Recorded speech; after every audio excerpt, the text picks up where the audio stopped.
Alright guys, before we get into the video, I wanted to apologize about the background noise. But the reason I'm not doing this video outside is because it's -6 degrees here in Minnesota, so it's pretty cold to be doing a video outside right now. So, I'm just set up in my bedroom, gonna be talking, explaining about what we use, like what I use for my bow, and then my quivers on the bed also, and then broadheads, releases, and all sorts of things. So let's get into it. First off, I have my release. It's a 4-finger TrueFire. Absolutely love it. If it focuses. Great release. You can get them for about 110 bucks. I know, they're pretty spendy, but they're absolutely amazing when it comes to self-filming, because all you have to do, hook it on like that, you can keep the bow hanging, and then when the deer comes, you can have that swing arm running, easy to use, and then all you have to do is just grab your bow and have the camera on and pull back right away. You don't have to sit there and fidget with it, trying to get it hooked up, especially if you're in a big hurry. It's just there and ready. So I absolutely love the 4-finger release. You can get the 3-finger. There's all sorts of different ones, but I absolutely love TrueFire. A lot of us use TrueFire, and it's just a great company. So next up is the quiver. So a lot of people get a different kind of quiver, especially if you have a certain type of bow. Some people like to match the brand, but I was actually after a cheap quiver. This is not the way to go if you want a cheap one, but I absolutely love this quiver. The reason I ended up getting this quiver was because it was on sale, because somebody had a package deal and it came with this, but they already had a quiver, so they gave this one back, and they had it in back in the bow shop, and they gave us a really good deal on it. So that's why I have this release. I love it because it has this screw mechanism where you can just slide it into the bow and then just tighten it down. It's really easy to take off. So I absolutely love it. You guys don't have to go with this quiver, but I just really encourage you because it keeps the arrows nice and tight. Haven't had much problems with it at all, but it's a really lightweight quiver, and it holds 4 arrows, so most hunters only use 4 arrows, so it really doesn't matter. So we have a couple different kinds of broadheads we use because they both work just as good when it comes to shooting a bow. They shoot the same, and it's just great. So first off, we're going to start with Rage. Rage, it's not our sponsor or anything, but we just like to use these. Yeah, it's not focusing, I don't think, but it is a good broadhead. You can really use these. 2-inch cut, great broadhead. And then the reason we use this broadhead, we actually were fortunate enough to hook up with this product. It is all blade archery. It's got little ridges on it, as you can see. And what happens with these ridges is if you hit it far back, it just rips it open. No matter where you hit it, it just rips up. That's what happened with me this year. My first year this year, I made a bad shot on it, gut shot, just tore up inside, and it ran probably 150, 200 yards and then bedded down. Got another arrow into it, and it was a clean kill.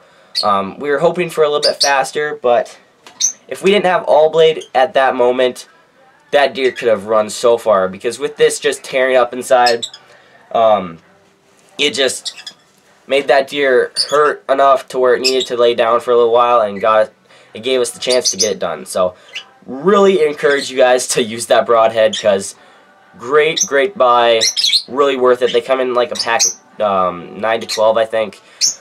Really encourage you to use them, even though they're our sponsor. That's not the reason I encourage you to use it. It's just because they work.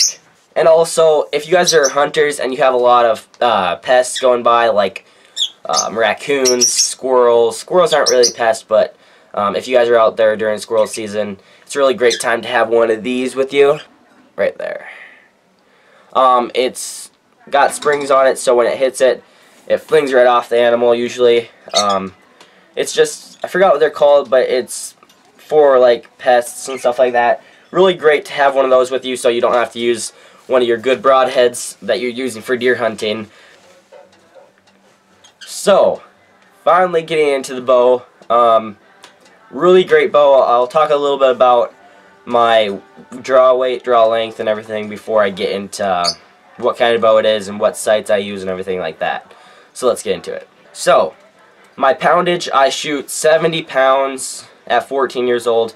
Last year I went from 45 pounds to 75, so I really upped it because I just really wanted to shoot a little bit higher poundage, get where you can shoot farther out, farther distances. I'm sighted into 40 at mark, but I can shoot out to 50.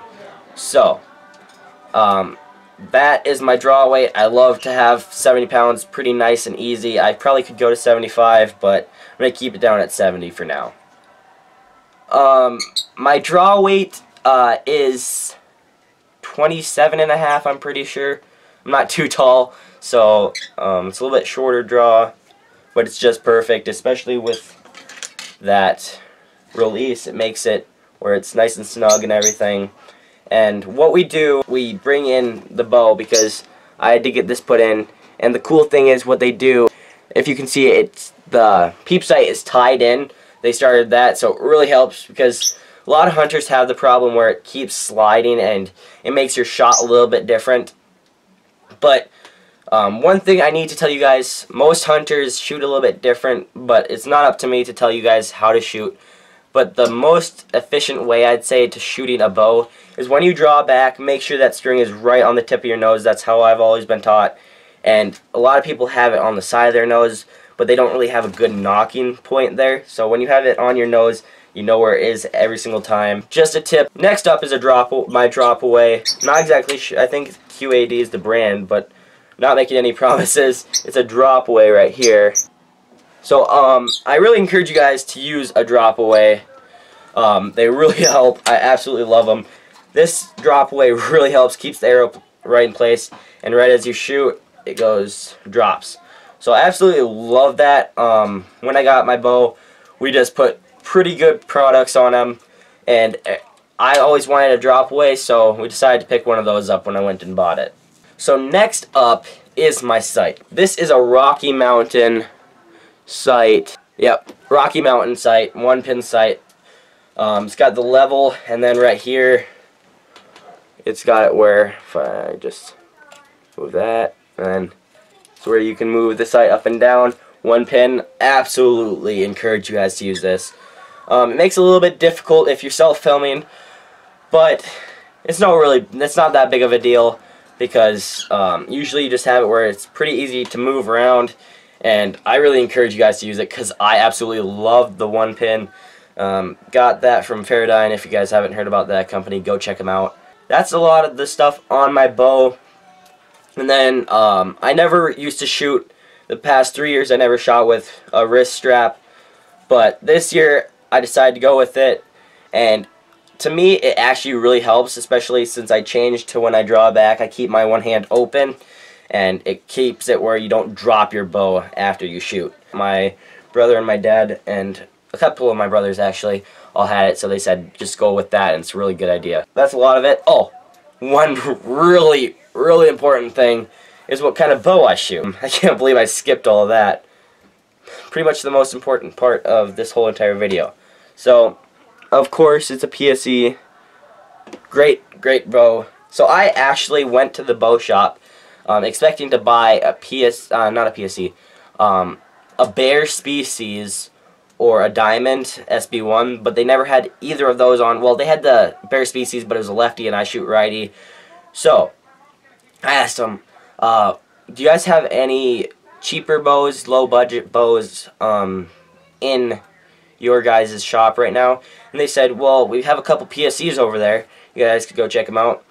And I walked over to this one, saw this one right away, and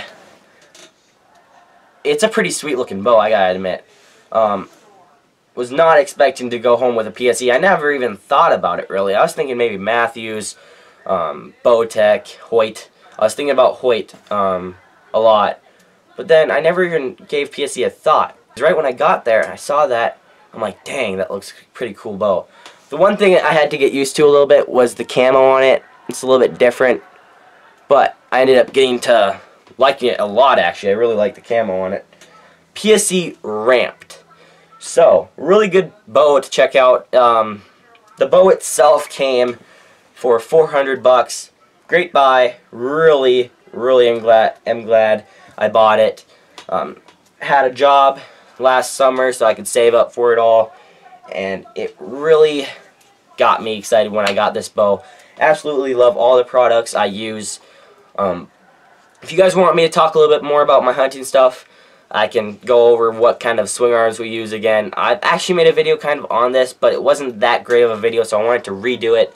And if you guys want me to do another video off of what I have in my backpack for hunting, what kind of products I use for that, I'll sure do it. Especially the stands we use. We use a lot of homemade stands, and then there's a couple different brands that we like to use. So let me know down in the comment section down below if you guys like seeing videos like this.